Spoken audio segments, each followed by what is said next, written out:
नमस्कार, IND inside खतरों का सफर में आप सभी का स्वागत है। आपके साथ मैं हूं प्रशंसा। एक और शिक्षा के क्षेत्र में छत्तीसगढ़ शासन अनेक योजनाएं संचालित कर रहा है। कांकेर जिले के स्वामी आत्मानंद उत्कृष्ट इंग्लिश मीडियम स्कूल के माध्यम से सरकारी स्कूलों में पढ़ने वाले बच्चों को निजी स्कूलों में पढ़ने वाले बच्चों के समतुल्य लाने की कोशिश की जा रही है, लेकिन अंतागढ़ ब्लॉक के ग्राम कोलर के हाई स्कूल में पढ़ने वाले करीब 40 से 45% छात्र छात्राओं को जान जोखिम में डालकर शिक्षा लेनी पड़ रही है। दरअसल 45% बच्चे ग्राम पंचायत बहसाला भाट और उसके अंतर्गत दर्जनों गांव से पढ़ने आते हैं, जिनके लिए बारिश के दिनों में कोलार के बीच पड़ने वाली मेंढकी नदी परेशानी का सबब बन जाती है। छात्र छात्राएं प्रतिदिन गीले कपड़ों में स्कूल पहुंचते हैं। बारिश के दिनों में नदी में ज्यादा पानी आने की स्थिति में ये बच्चे कई दिनों तक स्कूल नहीं आ पाते हैं। वहीं कई बार तो नदी में आई अचानक बाढ़ की वजह से उन्हें वापस स्कूल से घर जाने में भी दिक्कतों का सामना करना पड़ता है। ऐसी स्थिति में ट्रैक्टर की ट्रॉली में इन बच्चों को दूसरे रास्ते से गाँव छोड़ा जाता है। ये रास्ता 20 किलोमीटर का है, लेकिन अधिकारी और जनप्रतिनिधि इस ओर कोई ध्यान नहीं दे रहे हैं।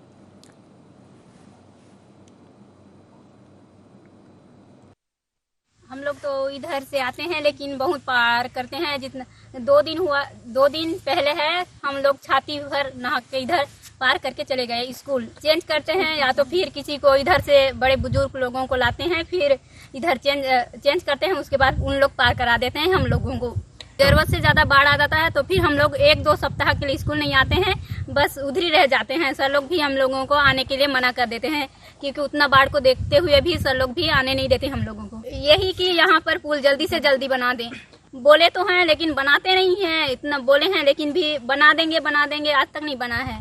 वहाँ पर पुल नहीं है और बच्चे बहसाले भाट आदि दूरस्थ गांव से आते हैं, तो पुल नहीं होने के कारण उनको बारिश के दिनों में नदी का पार करना पड़ता है। इसकी जानकारी उच्च अधिकारी को दे दी गई।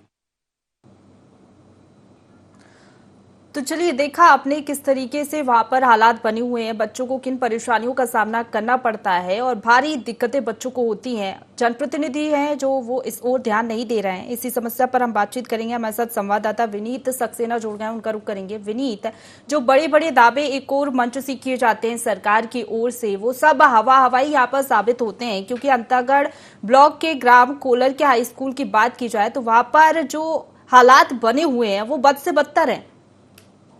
देखिए प्रशंसा जी, बड़ा मंचों में बड़े दावे और जो पुल बांधे जाते हैं, वास्तविक हकीकत जब आप जमीन में उतरेंगे बस्तर के आंचलिक क्षेत्रों में, तो ये तस्वीर आपको लगातार देखने मिलेगी। वादे बहुत सारे, और मैं क्या कहूँ कि जब बात करोगे आप भारतीय जनता पार्टी से, तो वो तो ऐसा बोलते हैं कि हमारे समय में राम राज था, अभी रावण राज है। कांग्रेस पार्टी से बोलोगे तो बोलेंगे अभी राम राज चल रहा है, लेकिन एक ऐसा राम राज है कि बच्चे आज अपनी जान जोखिम में डाल के शिक्षा ग्रहण करते हैं। मैं दूसरी तस्वीर और बताता हूँ आपको प्रशंसा जी। यहाँ पे लगातार जो अगर बात की जाए कि जो बच्चों को कम से कम अधिकतम तौर पे लड़कियों को पढ़ने के लिए सरकार बेहतर से बेहतर रास्ते तलाशने का प्रयास करती है, और उन लोगों को उनके माता पिता को भी जागृत करने का प्रयास करती है, और उनको कहती है कि आप शिक्षा खासतौर पे लड़कियों को दी जाए। तो ये स्कूल ऐसा है जहाँ पे 48% लड़कियां शिक्षा ग्रहण करती हैं, और जो दूरांचल आंतरिक क्षेत्रों से शिक्षा ग्रहण करने आती है। तकलीफ सिर्फ इस बात की कि सरकार की जो माकूल व्यवस्था होनी चाहिए वो व्यवस्थाएं सही नहीं है, और बच्चों को जान जोखिम में डाल के वहां शिक्षा ग्रहण करना पड़ता है। दूसरा विषय और बता दूं प्रशंसा जी, यहाँ पे अगर बात की जाए तो जो बच्चियां जो बहुत दूरांचल अंतर से जो आती हैं, उनके लिए आज तक महिला छात्रावास नहीं है। सरकार किस तरीके की बात करती है और किस तरीके के दावों की बात की जाती है, और ये समस्या आज की नहीं है, वर्षों पुरानी है। 75वीं अपन आजादी का उत्सव महोत्सव मना रहे हैं, लेकिन आज अगर कोलर की तस्वीर की हम बात करें, बस्तर के आंतरिक क्षेत्रों की बात करें, तो इस प्रकार की तस्वीर कहीं ना कहीं सरकार के काम करने पे और सरकार की वाहवाही पे सवालिया निशान खड़ा करता है कि आज भी भारत कहाँ पहुंच गया, और आज भी तस्वीरें बस्तर के अंदर ऐसी हैं कि बच्चे जान में जोखिम में डाल के शिक्षा ग्रहण करेंगे। प्रशंसा जी, बड़ी तकलीफ का विषय है यहाँ पे। बिल्कुल। और अगर बात करें विनीत यहाँ पर, तो ये ग्राम जो तमाम सुविधाएं होती है उससे अछूता क्यों है? क्योंकि बड़े बड़े दावे वादे तो किए जाते हैं कि आदिवासी बहुल क्षेत्रों में हम तमाम विकास कार्य कर रहे हैं, स्कूल में तमाम सुविधाएं दी जा रही है। एक तरफ जहां सरकार कह रही है कि स्वामी आत्मानंद इंग्लिश मीडियम के जरिए हम बच्चों को निजी स्कूलों जैसी सुविधाएं देंगे, लेकिन सरकारी स्कूल में निजी सुविधाएं देना, निजी स्कूल की जैसी सुविधाएं देना, क्या ये संभव लग रहा है? क्योंकि जो हालात हम देख पा रहे हैं उससे तो ऐसा हमें नहीं लग रहा, क्योंकि शासकीय स्कूल के हालात क्या है वो हम दिखा रहे हैं टीवी स्क्रीन पर। सरकार हम हमेशा बोलते हैं कि सरकार की मंशा बहुत अच्छी है। सरकार ने स्वामी आत्मानंद खोला, स्कूल खोला है, बच्चों को बेहतर शिक्षा पढ़ पाए, इंग्लिश मीडियम संस्थाएं चल पाए। लेकिन एक तस्वीर यही है और एक तस्वीर दूसरी वो है कि ग्रामीण अंचल में बच्चे शिक्षा कैसे ग्रहण करते हैं। सरकार की मंशा बेहतर, हम खुद बोल रहे हैं, मगर सवाल खड़ा होता है सिस्टम में काम करने वाले की, निचले स्तर के जनप्रतिनिधि की। अगर वो नैतिक जवाबदारी लेते और इस प्रकार की जो समस्या है अगर उसका विरोध करते या उसकी मांग करते तो आज ये समस्याएं हमको दिखाने की जरूरत नहीं पड़ती और आज वहाँ के बच्चों को जान में जोखिम में डाल के शिक्षा ग्रहण नहीं करनी पड़ती। तो ये तो आप पूर्ण रूप से मान लीजिए कि यहाँ की जो नैतिक जवाबदारी यहाँ के जो प्रशासनिक अधिकारियों की होनी चाहिए और बैठे हुए सूबे के यहाँ के जो निचले स्तर के जो जनप्रतिनिधि हैं उनको इस बात पर मंथन करने की जरूरत है कि आखिर हमारे क्षेत्र में इस प्रकार की बिल्कुल कह सकते हैं प्रशासनिक सिस्टम में यहाँ पर गड़बड़ी है और जो सिस्टम है वो फेलियर यहाँ पर साबित हो रहा है। आप बने रहिए हमारे साथ। विनीत आपके पास लौटूंगी। हमारे साथ ग्रामीण संतोष सुखदेव जुड़ गए हैं। संतोष जी, बहुत स्वागत है आपका IND24 में। अंतागढ़ ब्लॉक के ग्राम कोलर के हाई स्कूल का ये मामला हम बता रहे हैं। वहां पर कई परेशानियों का सामना करना पड़ता है। आपके बच्चे भी जाते होंगे स्कूल में, किन दिक्कतों का सामना करना पड़ता है? जी मैं बताऊं मैम कि हमारा ये जो मेंढकी नदी है यहाँ पे गांव में, उस इलाके के बाद वहाँ पे कुछ नहीं तो 10 या 20 गांव है जो नदी पार करके बालिका यहाँ पे पढ़ने आते हैं हायर सेकेंडरी स्कूल में। और ये हमारा कंटिन्यू 2010 से मांग जारी है कि शासन प्रशासन से कंटिन्यू कि यहाँ बालिकाओं के लिए बालिका छात्रावास की सुविधा दिया जाए, परंतु शासन प्रशासन अभी तक के हमारी कोई भी मांग पत्र या कोई भी हमारी आवेदन पे किसी प्रकार का कोई जिक्र नहीं किया, किसी प्रकार का रुझान उसमें नहीं दिखा किसी भी शासन प्रशासन में। आपने किस किस को आवेदन दिया? हमने हमारे जनप्रतिनिधियों को दिया, कलेक्टर को दिया, मुख्यमंत्री जी को दिया, जन चौपाल अभी हमारा जो भेंट मुलाकात हुई थी उसमें भी हमने भूपेश सरकार को दी, परंतु अभी तक के कहा जा रहा है। भेंट मुलाकात कार्यक्रम में आप देख रहे थे सीएम खुद पहुंच रहे थे, तो आपने भेंट मुलाकात कार्यक्रम के दौरान किसको आवेदन दिया? मुख्यमंत्री जी को डायरेक्टली दिया, विधायक के माध्यम से हमने दिया हुआ है उनको। और अभी वर्तमान स्थिति में हमने देखा कि इस समय भारी बारिश के कारण हमारे बालिकाएं जो 40 से 50 ऐसी बालिकाएं जो यहाँ हायर सेकेंडरी स्कूल में पढ़ने आते हैं उन लोग 2 महीने से कंटिन्यू स्कूल में अनुपस्थित रहे हैं। तो उनका अब ये बताइए शिक्षा स्तर क्या रहेगा। तो इसी परेशानी को लेकर हमने कई दफा हमने कलेक्टर से भी बात की। अभी हमारा जन चौपाल कार्यक्रम भी है, वहाँ पे भी हमने कलेक्टर महोदया को हमने आवेदन दिया, पर उस विषय पे किसी प्रकार की कोई चर्चा नहीं हुई है। आवेदन देने के बाद क्या कलेक्टर महोदय मौके पर पहुंचे, उन्होंने मुआयना लिया, स्कूल का मुआयना किया? नहीं, ऐसा कुछ भी नहीं लिया। उस पत्र के संबंध में कोई जिक्र नहीं किया गया हमारे बीच में। जी चलिए, तो हम इस मुद्दे को उठा रहे हैं और हम बात भी करने की कोशिश करेंगे जनप्रतिनिधि से और उम्मीद यही जताएंगे कि जिन समस्याओं का सामना बालिकाओं को करना पड़ रहा है, बच्चों को करना पड़ रहा है, उसका समस्या का निदान हो सके। बहुत शुक्रिया आपका हमारे साथ जुड़ने के लिए और तमाम बातचीत के लिए। हमारे साथ प्राचार्य हरेंद्र साहू जी जुड़ गए हैं। हरेंद्र जी, बहुत स्वागत है आपका IND24 में। ग्राम कोलर के हाई स्कूल का मामला दिखा रहे हैं, किन परेशानियों का सामना बच्चों को करना पड़ता है, खासतौर पर बालिकाओं को। कब से ये हालात बने हुए हैं वहाँ पर? मैडम ये 3-4 महीने तो बारिश में ऐसा हालात बना रहता है जी कि बच्चे जो है क्या नदी के उस पार से आते हैं और बड़ा नदी जो है बहुत बड़ा है ना, उसमें ऊपर में अगर पानी गिर जाता है तो बहुत बारिश रहती है, बारिश की वजह से बाढ़ जो है बहुत ज्यादा रहता है। इसलिए बच्चे जो है 2 से 2.5-3 महीना तो मतलब अनुपस्थित रहते हैं। जी हरेंद्र जी, ऐसे में बच्चों की पढ़ाई काफी ज्यादा प्रभावित होती होगी क्योंकि 2 महीने बच्चियां स्कूल नहीं गई हैं। ऐसे में पढ़ना बहुत मुश्किल हो सकता है उनके लिए और हो ही जाता होगा क्योंकि 2 महीने स्कूल गैप हो जाना, उसके बाद स्कूल ना पहुंचना, इसलिए क्योंकि बारिश के कारण वो स्कूल नहीं पहुंच पा रही हैं, क्योंकि जान जोखिम में उनको डालनी पड़ती है। तो पढ़ाई भी ऐसे में काफी बच्चों की प्रभावित होती है। जी मैडम, प्रभावित तो होता ही मैडम। बच्चे अब स्कूल नहीं आएंगे तो प्रभावित तो होगा ही। तो इस मामले में क्या आपने शिकायत की? और छात्रावास की भी मांग जिस तरीके से उठ रही है, तो शासन प्रशासन से क्या आपने मांग उठाई? जी मैम, हम जो जन भागीदारी विकास समिति के जो अध्यक्ष हैं उन लोगों के माध्यम से हमने ये उनको कहा है कि भाई ऐसा प्रॉब्लम है, इस प्रॉब्लम को थोड़ा सॉल्व कराएं, ऐसा उनको कहा गया है। तो कोई आश्वासन उनकी ओर से मिला हो आपको? जी मैम, अब क्या है, जो भी परेशानी आती है मैडम तो उन्हीं को हम लोग कहते हैं, और बाकी तो अब संस्था के हिसाब से अधिकारियों को भी लेटर देते हैं कि भाई ये समस्या है ऐसा बोल के, और उसके बाद से फिर अधिकारियों के ऊपर रहता है मैडम। स्कूल में मॉनिटरिंग करने के लिए पहुंचते हैं क्या अधिकारी? अगर कलेक्टर की बात करें, ब्लॉक शिक्षा अधिकारी कभी पहुंचे हो वहां पर? जी आते रहते हैं बीच बीच मैडम, जी बीच बीच में आते रहते हैं। तो आपने बताया उनको क्या समस्याएं होती हैं? जी समस्या तो है, अब उनको पता भी है मैडम, ये तो स्कूल से बिल्कुल लगा हुआ है नदी। जस्ट 2 कदम हम नीचे उतरेंगे तो नदी लगा हुआ है, तो समस्या को हम अवगत कराए हैं। कलेक्टर मैडम भी आई हुई थी अभी बीच में, जनचौपाल हुआ तो उस समय में, तो अपन अवगत कराए हैं, ग्राम वासियों लोगों में अवगत कराया गया है, और विधायक महोदय भी आए थे उनको भी अवगत कराया गया, उनको पता भी है। तो ये एक समस्या है सब। जी चलिए, बहुत शुक्रिया आपका हमारे साथ जुड़ने के लिए और तमाम बातचीत के लिए। विनीत, तो जिस तरीके से प्राचार्य बता रहे हैं कि जो अधिकारी हैं वो दौरा करने के लिए भी पहुंचते हैं, यानी कि समस्या का उनको मालूम है कि क्या समस्याएं हैं, क्या परेशानी है, उसके बाद भी मामला संज्ञान में होने के बाद भी कोई कार्रवाई नहीं। बड़े सवाल यहाँ पर खड़े होते हैं कि आखिरकार ऐसा क्यों किया जाता है, लेट लतीफी यहाँ पर होती है और कोई कार्रवाई ना होना। प्रसाद जी, ये तो साफ जाहिर हो रहा है, मैं पहले भी इस बात को बोल चुका हूँ कि ऐसा कोई भी विषय नहीं है कि यहाँ के वरिष्ठ अधिकारियों को या यहाँ के जिला प्रशासन के जितने भी सूबे के बड़े अधिकारी, सबको इस बात का संज्ञान है। बस होनी चाहिए एक अच्छी मनसा, होने चाहिए एक उज्जवल बच्चों के भविष्य के लिए आपके मन में चिंता। अगर ये सारी चीजें अगर आपके अंदर होंगी तो आज ये समस्या नहीं होती, क्योंकि अगर 10-15 साल इस बात को बीत रहा है और लगातार वहाँ के लोग मांग कर रहे हैं, आज सरकार योजनाएं चालू करते उसको क्रियान्वयन करने के लिए आप बहुत दबाव डालते हैं। बच्चों को साइकिल योजना लड़कियों को दिया जाए, लड़कियां स्कूल तक आ जाए, अरे पुल तो बना दीजिए साहब।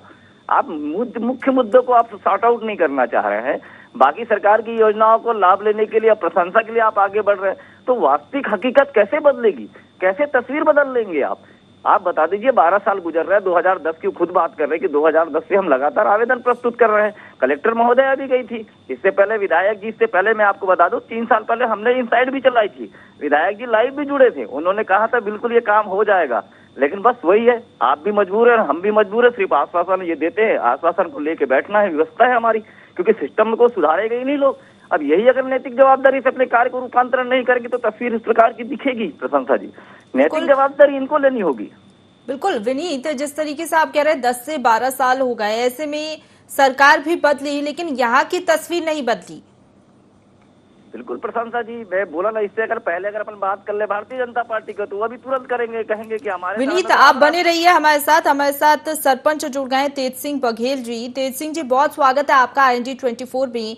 आपके ही ग्राम का ये मामला बता रहे हैं, कोलर का। हाई स्कूल में किन परेशानियों का सामना बच्चों को करना पड़ता है। आप जनप्रतिनिधि हैं, आपने कोई पहल की इस समस्या को लेकर?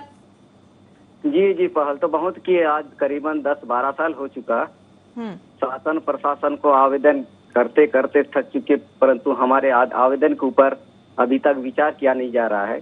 ऐसे तो बहुत दिक्कतें हमारे जैसे कोलर से हैं, करीबन 15-16 गांव के बच्चे, जैसे नदी उस पार है, बहुत बड़ा नदी है, नाला है, क्योंकि सबसे ज्यादा बरसात के दिनों में जैसे 2-3 महीना दिक्कत हो जाता है। कभी कभी तो बच्चे कमर भर पानी से भी पार करके आ जाते हैं, और कभी कभी स्कूल जब आते हैं, क्लास लगता है, उसके बाद अचानक बाढ़ भी आ जाता है नदी में। उसके बाद जो टीचर जो हैं, यहाँ के टीचर अपने पैसे से बच्चों को ट्रैक्टर या पिकअप करके 20-25 किलोमीटर, जैसे डांगरा है, पुल पार है, जैतपुरी छोड़ने के लिए जाते हैं। ये बहुत बड़ी समस्या है।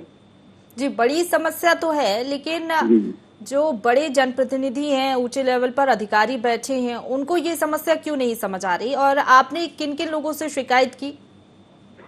ये ना, हम लोग पहले जो मुख्यमंत्री थे डॉक्टर रमन सिंह, उनको भी 2 बार आवेदन दे चुके। उसके बाद कलेक्टर, जितने भी कलेक्टर आए हमारे जिले के, कांकेर जिले के, सभी को दे चुके। जितने भी जनप्रतिनिधि, सांसद हैं, विधायक हैं, सबको अवगत करा चुके हैं, मौखिक भी आवेदन भी दिए चुके हैं। और जनप्रतिनिधि मौके पर पहुंचते हैं क्या? स्कूल पहुंचे वो, उन्होंने तस्वीर देखी वहां पर क्या हालात बने हुए हैं? जी, जब भी हम लोग आवेदन देते हैं तो हमको तो आश्वासन मिल जाता है, ठीक है होगा बोलते हैं, बस होगा ही बोलते हैं, बस आश्वासन ही मिलता है हम लोग का, और कुछ नहीं। कम से कम उस क्षेत्र के जो बच्चे आते हैं, छात्राएं जो आते हैं, कम से कम हमारा क्षेत्र ऐसी भी पिछड़ा हुआ क्षेत्र है, अति संवेदनशील क्षेत्र। यदि यहाँ पर कोलार में ना छात्रावास का कन्या छात्रावास का व्यवस्था हो जाता है तो इस क्षेत्र के जो छात्राएं हैं कम से कम 9वीं से लेकर 12वीं तक अच्छी ढंग से तो पढ़ाई कर पाएंगे। जी बिल्कुल सही कहा आपने। बहुत शुक्रिया आपका हमारे साथ जुड़ने के लिए और तमाम बातचीत के लिए। तो विनीत, जिस तरीके से सरपंच भी हमारे साथ जुड़े, उनका भी यही कहना है कि सरकारें आई गई लेकिन तस्वीर यहाँ की नहीं बदली, क्योंकि हम देख पा रहे हैं तस्वीरों में भी जब वहां पर पानी भर जाता है तो किस तरीके से बालिकाओं को कमर तक पानी भर जाता है, पानी के बीच से होकर गुजरना पड़ता है। और कई बार तो जिस तरीके से आपने बताया कि बच्चे स्कूल तक नहीं पहुंच पाते, और अगर स्कूल पहुंच भी पाते हैं और नदी का जलस्तर बढ़ जाता है तो उनको 20 किलोमीटर की दूरी का सफर तय करना पड़ता है, क्योंकि जो रास्ता है वो बहुत घूमकर जाना पड़ता है बच्चों को। तो ऐसे में हम अंदाजा लगा सकते हैं कि पढ़ाई करना कितना मुश्किल है इन लोगों के लिए। बिल्कुल प्रशंसा जी, ये तो स्पष्ट है, क्योंकि जिस प्रकार की अपन तस्वीर देख रहे हैं और जिस प्रकार के सरपंच साहब और अन्य जो जनप्रतिनिधि है, चाहे प्राचार्य साहब, जिस प्रकार की बात कर रहे हैं, तो ये तो साफ है कि बच्चों को बहुत ज्यादा तकलीफ है।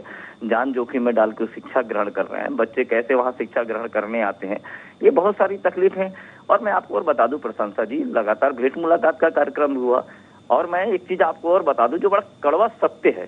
थोड़ा सा मैं किसी सामाजिक दृष्टिकोण पे नहीं बोल रहा हूँ, किसी को दुख पहुंचाने की मेरी अभिलाषा नहीं है, लेकिन जब भेंट मुलाकात होती है तो सारे लोग इकट्ठे होकर सामाजिक भवन, ये भवन, इस चीज की मांग करते हैं और वोट बैंक की राजनीति में वो पूरा किया जाता है। बड़ा दुख होता है कि सब एकत्रित होकर आप स्कूल क्यों नहीं मांगते। आप उस वोट बैंक की राजनीति, सामाजिक स्तर पे आपने कुछ भवन मांग लिया। मैं पुनः बोल रहा हूँ, मुझे किसी की भावनाओं को ठेस पहुंचाने का कोई मेरा सोच नहीं, मगर पीड़ा इस बात होती है, भवन तो है, सांस्कृतिक भवन आपने बना दिया, लेकिन बच्चों के पढ़ने के लिए स्कूल नहीं है। थोड़ी सी जवाबदारी गांव वालों को भी समझना होगा कि आप इन सब चीजों को मांगने से पहले एक बार सबसे पहले मुद्दे को रखिए। भेंट मुलाकात हुई, मुख्यमंत्री जी साहब आप सबसे पहले स्कूल बना दीजिए, बच्चों के लिए छात्रावास बना दीजिए और पुल बनवा दीजिए। बच्चे अगर शिक्षित होंगे तो सारी चीजें बदल जाएंगी। ये बड़ी एक तकलीफ है, थोड़ा सा समझना गांव वालों को भी होगा। और इस वोट बैंक की राजनीति में जो खेल खेला जा रहा है उससे उभर के आपको अपने बच्चों के लिए कुछ अलग से प्रयास जरूर करना होगा। प्रशंसा जी बिल्कुल। विनीत, हमने देखा भेंट मुलाकात कार्यक्रम हुआ तो उस दौरान कई सौगातें बस्तर संभाग को भी मिली और जिस तरीके से कई जिलों को भी मिली, तो आखिरकार ग्राम कोलर पर नजर नहीं पड़ी क्या? प्रशंसा जी वही तो मैंने अभी सवाल किया कि आपने भवन तो दे दिया, आपने बिल्डिंग क्यों नहीं दी, बच्चों के लिए छात्रावास क्यों नहीं दिया? शायद हो सकता है वो 18 साल के ऊपर के नहीं हो तो वोट बैंक नहीं बनता होगा इनका। अब आप सामाजिक भवन या कुछ और भवन दे देंगे, कुछ दे देंगे तो हो सकता है आपका वोट बैंक की राजनीति हो जाए, वोट बैंक आपका बन जाए। ये तो स्पष्ट हो रहा है। अरे आप देश के भविष्य के लिए तो आप कुछ कर दे दिए। ये तो मुख्य रूप से था, आए थे, मुलाकात हुई, अगर उन्होंने सबसे पहले मांग की थी तो नैतिक जवाबदारी है, सबसे पहले बच्चों की शिक्षा के बारे में सोचना होगा। क्योंकि अगर आप तस्वीर बदलने की बात करते हैं, बस्तर के आंचलिक क्षेत्रों में तस्वीर तभी बदलेगी जब बच्चों की बेहतर शिक्षा होगी।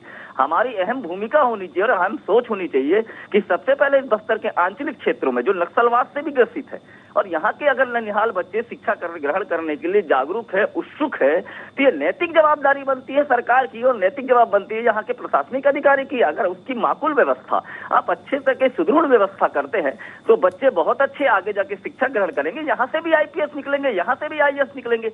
आप व्यवस्था तो कीजिए। आप इस प्रकार की आपकी व्यवस्थाएं हैं, बच्चे जान जोखिम में डाल कर भगवान ना करे कभी कोई दुर्घटना होगी, उसकी जवाबदारी लेगा कौन? मान लो कुछ हो गया तो अब टीचर बेचारा फंस जाएगा। इस 2.5 महीने वो बच्चे शिक्षा ग्रहण नहीं कर पाते। आज भागदौड़ की कैसा जीवन चल रहा है, कितनी कंपटीशन है, 95-98% का कंपटीशन चल रहा है। 2.5 महीने अगर वो बच्चे शिक्षा नहीं ग्रहण नहीं कर पाएंगे, सिलेबस आगे चला जाएगा। ये कितनी सारी तकलीफें हैं, ये तो समझना होगा यहाँ के जनप्रतिनिधि को, प्रशासनिक अधिकारी। ये तो सबसे पहले आपको व्यवस्था कर देनी चाहिए कि भाई आप जाइए, सबसे पहले आप छात्रावास बनवा लीजिए, बच्चे कम से कम तकलीफ ना हो, लड़कियां अच्छे से रहें। और दूसरा सबसे बड़ी खुशी की बात है कि क्षेत्र में एक ऐसा स्कूल है जहां 48% बालिकाएं शिक्षा ग्रहण करने आती हैं।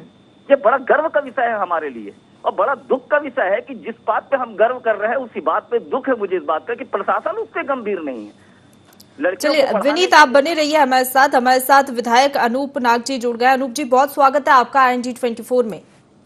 अंतागढ़ ब्लॉक के ग्राम कोलर के हाई स्कूल का मामला हम दिखा रहे हैं। वहां पर जो बालिकाएं हैं उनको काफी परेशानियों का सामना करना पड़ता है। बारिश के दिनों में नदी के बीचों बीच से होकर गुजरना पड़ता है और जब जल स्तर बढ़ जाता है तो स्कूल तक भी नहीं पहुंच पाते हैं बच्चे। ऐसे में आप बताइए बच्चों की पढ़ाई कैसे होगी? कई बार अधिकारियों को बताया, लेकिन कोई इस मामले में कुछ कहने को तैयार नहीं है, सिर्फ आश्वासन मिलता है, कोई कार्रवाई नहीं होती। ऐसा क्यों? ये मेरी संज्ञान में है और बहुत बड़ी नदी भी है, गहरा नदी है। बरसात के दिनों में उनका बहाव बहुत खतरनाक ढंग से बारिश होती है। नदी के उस पार के गांव के बच्चे कोलर में ही आकर पढ़ाई करते हैं। विशेषकर बरसात के दिनों में, बाढ़ आने के दिनों में बहुत तकलीफ होती है स्कूली बच्चों को। मगर मैं आपके माध्यम से आपको भी मैं बताना चाहता हूँ, ये बड़े संवेदनशील क्षेत्र है।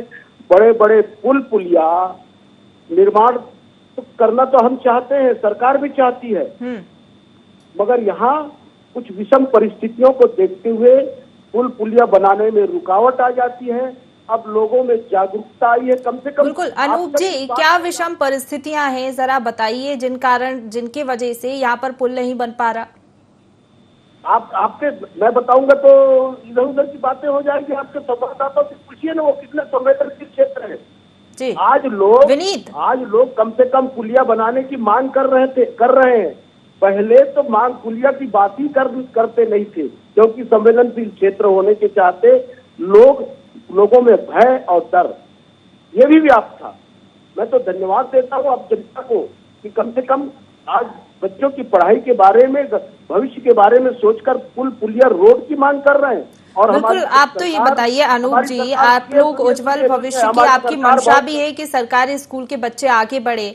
हम ये भी कह रहे हैं कि आपकी सरकार की तरफ से तमाम योजनाएं चलाई जा रही हैं, तमाम काम भी किए जा रहे हैं, लेकिन आप ही सोचिए कि जब इस तरीके के हालात होंगे तो बच्चे पढ़ाई कैसे कर पाएंगे? छात्रावास की भी वहां पर जरूरत है, तो छात्रावास क्यों नहीं बना दिया जा रहा? अगर पुल नहीं बन पा रहा तो छात्रावास तो बन सकता है। स्कूल बनेंगे। कोलर की बहुत सारी समस्याएं जी, जो 15-20 साल तक रुके पड़े थे, उनको हम कर रहे हैं। वहाँ की जनता भी इस बात से अवगत है।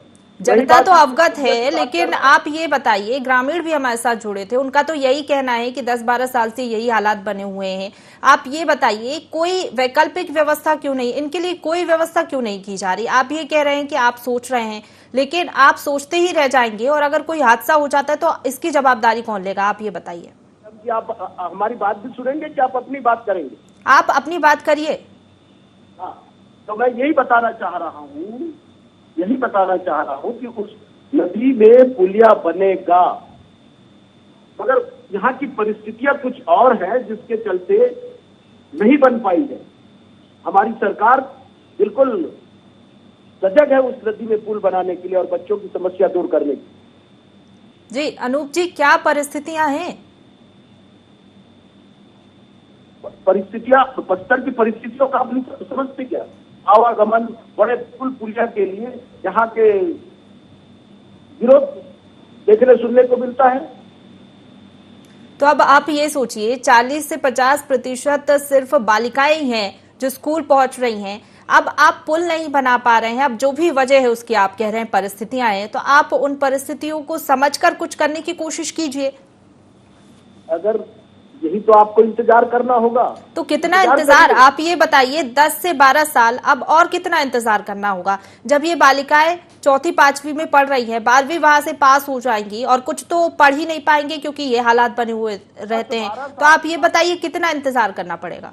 आपको करना ही पड़ेगा। आप यहाँ की परिस्थितियों से वाकिफ नहीं है, जो बोल देते हैं वही। तो आप वाकिफ है ना अनूप जी? अगर आप वाकिफ हैं तो आप कुछ पहल करिए, सोच समझ कर करिए, लेकिन पहल तो कुछ करने की जरूरत है। आप ये बताइए, बच्चे स्कूल कैसे पहुंचेंगे? आप कह रहे हैं कि विषम परिस्थितियों के चलते यहाँ पर पुल नहीं बनाया जा सकता। चलिए, मैंने मान लिया कि पुल नहीं बनाया जा सकता, लेकिन आप ये बताइए तो यहाँ पर क्या व्यवस्था की जा सकती है? आप उस पर भी सोच विचार थोड़ा बहुत कर सकते हैं।